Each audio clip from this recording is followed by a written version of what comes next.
وَلَقَدْ يَسَّرْنَا الْقُرْآنَ لِلذِّكْرِ فَهَلْ مِن مُّدَّكِرٍ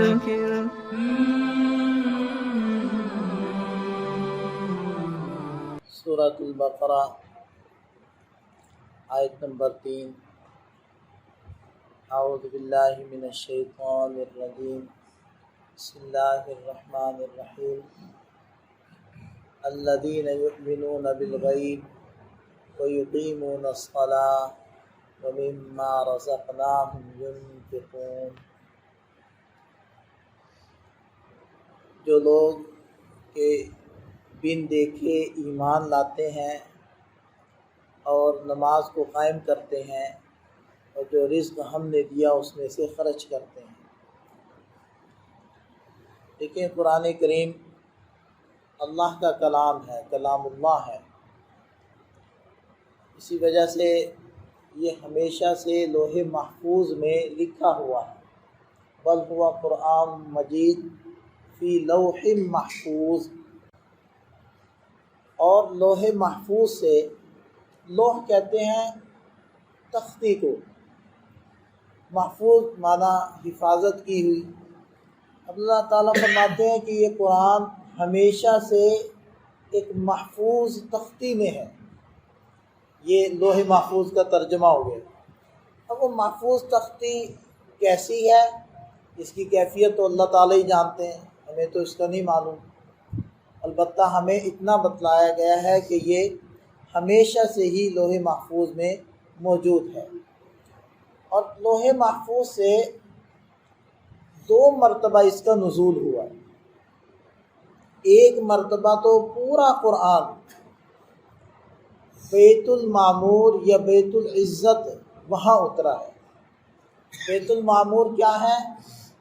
جہاں بیت اللہ ہے، بیت اللہ کی محاذات میں، یعنی کہ بالکل سیدھ میں آسمان دنیا پر بھی ایک اللہ کا گھر ہے جہاں فرشتے طواف کرتے ہیں۔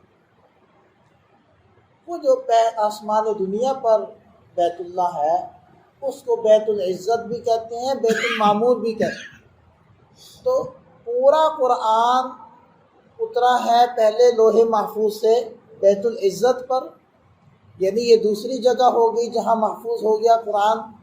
پھر دوسری مرتبہ اس بیت العزت سے نبی پاک صلی اللہ علیہ وسلم کے قلب اطہر کے اوپر اس کا نزول شروع ہوا ہے، جو تدریجاً ہوتا رہا ہے، جس کو 23 سال لگے ہیں، اور لگ بھگ 7,500 مرتبہ یہ وحی نازل ہوئی۔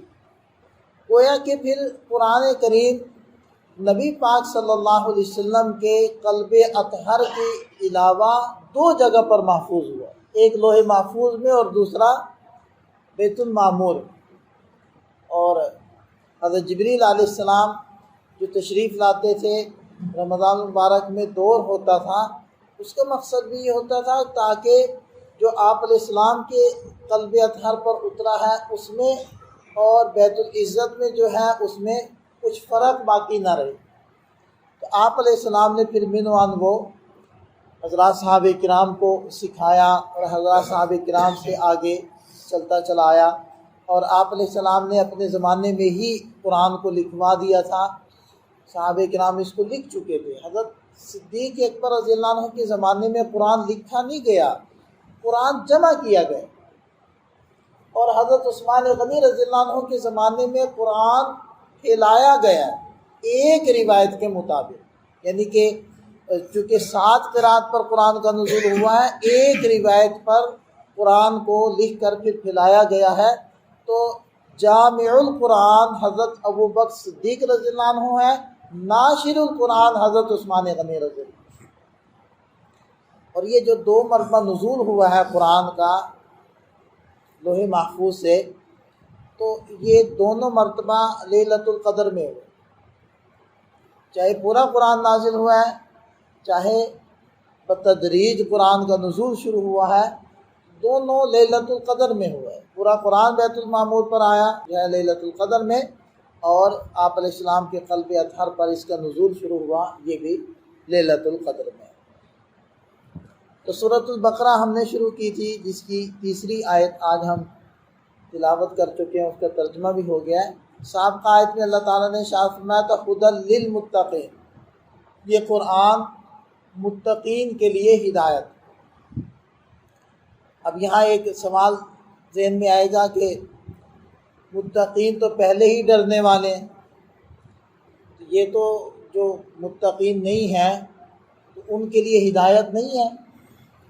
آپ حضرات کو یاد ہوگا کہ سورۃ الفاتحہ میں ہدایت کے 3 درجات بیان کیے گئے تھے۔ پہلا درجہ تھا ہدایت کا وہ جو عام ہے، جو تمام مخلوقات کو عام ہے، چاہے وہ جمادات کیوں نہ ہو، نباتات کیوں نہ ہو، حیوانات کیوں نہ ہو۔ ہدایت کی ایک قسم ان سب کو شامل ہے، پتھروں کو بھی شامل، اور ہدایت کی دوسری قسم وہ عام انسانوں کو شامل ہے، جس کو قبول کر کے بندہ مومن بن جاتا ہے اور رد کر کے کافر رہتا ہے۔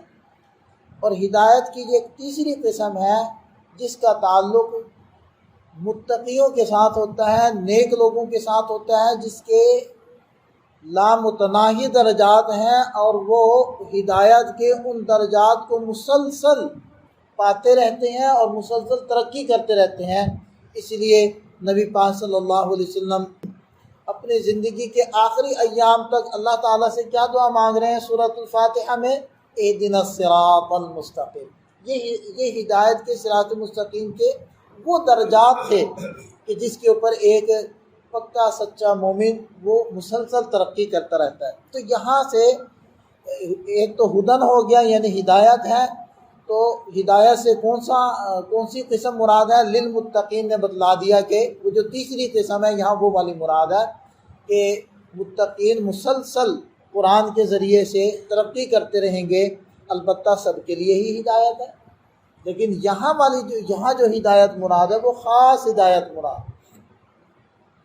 آگے متقیوں کی کچھ نشانیاں بتلا دی، نشانیاں اس لیے بتلا دی تاکہ اگر وہ علامت آپ کے اندر پائی جا رہی ہے تو آپ کہیں الحمدللہ، نہیں پائی جا رہی ہے تو اس کو اپنے اندر پیدا کرنے کی کوشش کریں کہ یہ متقین کی علامت ہے اور نشانی ہے۔ تو ارشاد فرمایا پہلی کیا ہے؟ الذین یؤمنون بالغیب، متقین وہ ہوتے ہیں جو غیب پر ایمان لاتے ہیں، بن دیکھے پر ایمان لاتے ہیں۔ غیب کس کو کہتے ہیں؟ غیب کہتے ہیں ایسی چیزوں کو کہ جو نہ تو بدیہی ہوں اور نہ ہی آپ کے حواس سے ان کو جانا جا سکے۔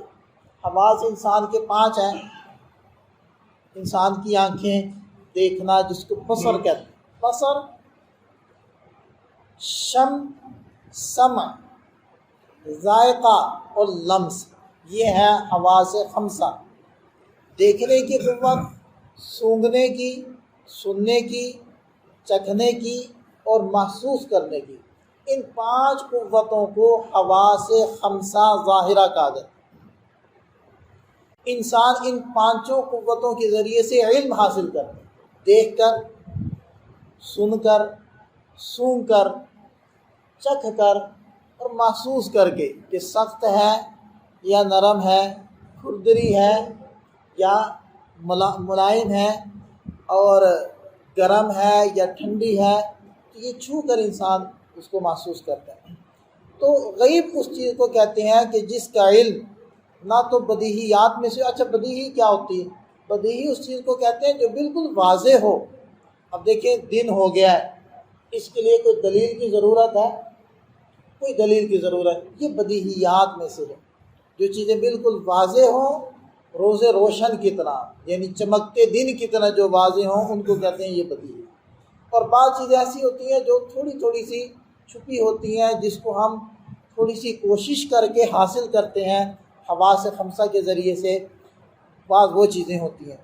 تو غیب وہ ہوتا ہے جو نہ بدیہی ہو نہ حواس کے ذریعے سے آپ کو معلوم ہو سکے، وہ کوئی آپ کو بتائے اور آپ اس کے اوپر اعتماد کر کے اس کی بات کو مان لیں۔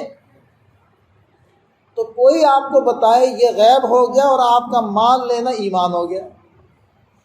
اب نبی پاک صلی اللہ علیہ وسلم نے ہمیں بہت ساری ایسی باتیں بتائی ہیں جن کو ہم نہیں جان سکتے تھے، اور ہم نے آپ علیہ السلام پر اعتماد کیا اور ان کی باتوں کو مان لیا تو بس اس کو کہیں گے ایمان۔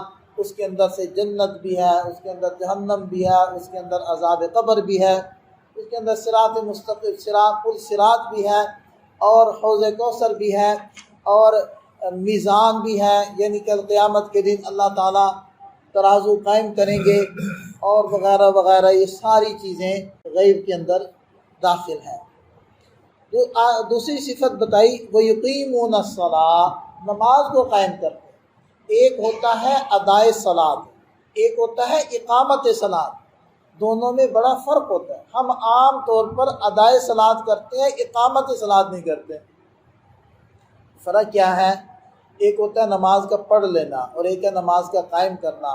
نماز کا قائم کرنے کا مطلب یہ ہوتا ہے کہ نماز کو اس کے سارے آداب و مستحبات کے ساتھ ادا کیا جائے، ایسے کہ نماز میں اخلاص ہو، نماز کے اندر اللہ کی ذات و صفات کا استحضار ہو، کہ نماز پڑھیں اللہ کے ہاں شرف قبولیت حاصل کرے، پورا اہتمام اور انتظام ہو، اس کو کہتے ہیں اقامت صلاۃ۔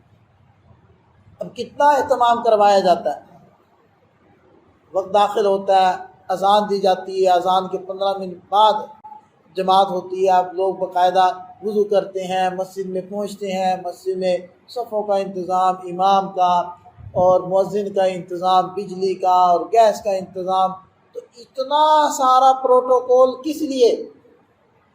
دعا ہے آپ جہاں مرضی کر لیں، روزہ ہے آپ جہاں مرضی رکھ لیں، تو خرچ کرنا ہے جہاں مرضی کر دیں۔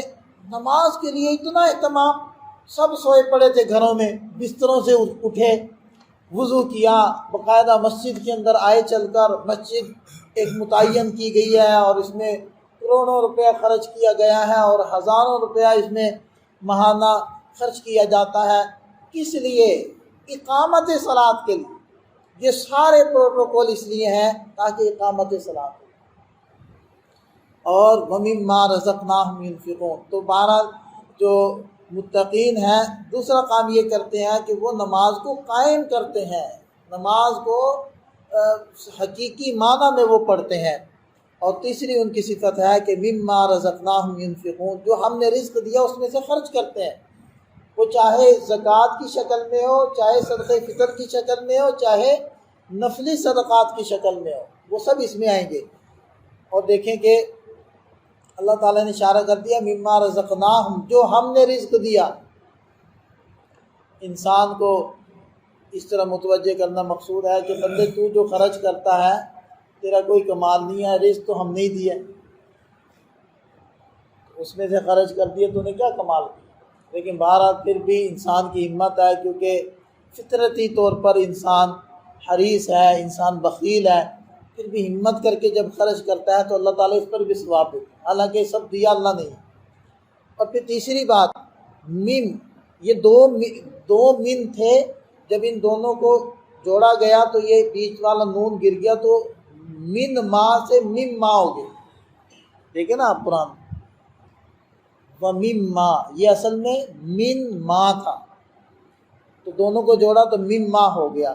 یہ جو من ہے نا، من کا ایک معنی ہوتا ہے کچھ۔ اب آپ آیت کو دیکھیں کہ وَمِمَّا رَزَقْنَاهُمْ، جو رزق ہم نے دیا اس میں سے کچھ يُنْفِقُونَ، خرچ کرتے ہیں۔ اللہ تعالیٰ اشارہ کر رہے ہیں کہ بندے جو رزق دیا ہے وہ میں نے دیا ہے، پھر میں نے دے کر کون سا تم سے یہ کہا ہے کہ سارا خرچ کرو، اس میں سے کہا ہے کہ کچھ خرچ کرو، تھوڑا سا خرچ کر دو۔ زکوٰۃ کی مقدار دیکھیں کتنی ہے، 40 میں سے 40 روپے میں سے 39 ہمارے، ایک اللہ تعالیٰ کے، 100 میں سے 97.5 ہمارے، 2.5 اللہ تعالیٰ کے۔ حالانکہ 100 کے 100 اللہ نے دیے، وہ کہہ دے کہ 100 کے 100 خرچ کریں تو یہ انصاف ہے، کیونکہ سارے اس نے دیے۔ جب وہ یہ کہہ دے کہ 2.5 تم رکھ لو اپنی ضرورت میں خرچ کرو، 97.5 خرچ کر دو، یہ بھی انصاف ہے۔ اس نے کہا کہ نہیں 97.5 تم لے لو، صرف 2.5 خرچ کرو، اب بھی کوئی نہ کرے۔ تو بہرحال تو یہ صفات اللہ تعالیٰ نے ایمان والوں کی بیان فرمائی ہیں۔ اللہ تعالیٰ ہمیں بھی ان صفات کا حامل بنائے۔ ہمیں بھی سمجھ عطا فرمائے، عمل کی توفیق عطا فرمائے۔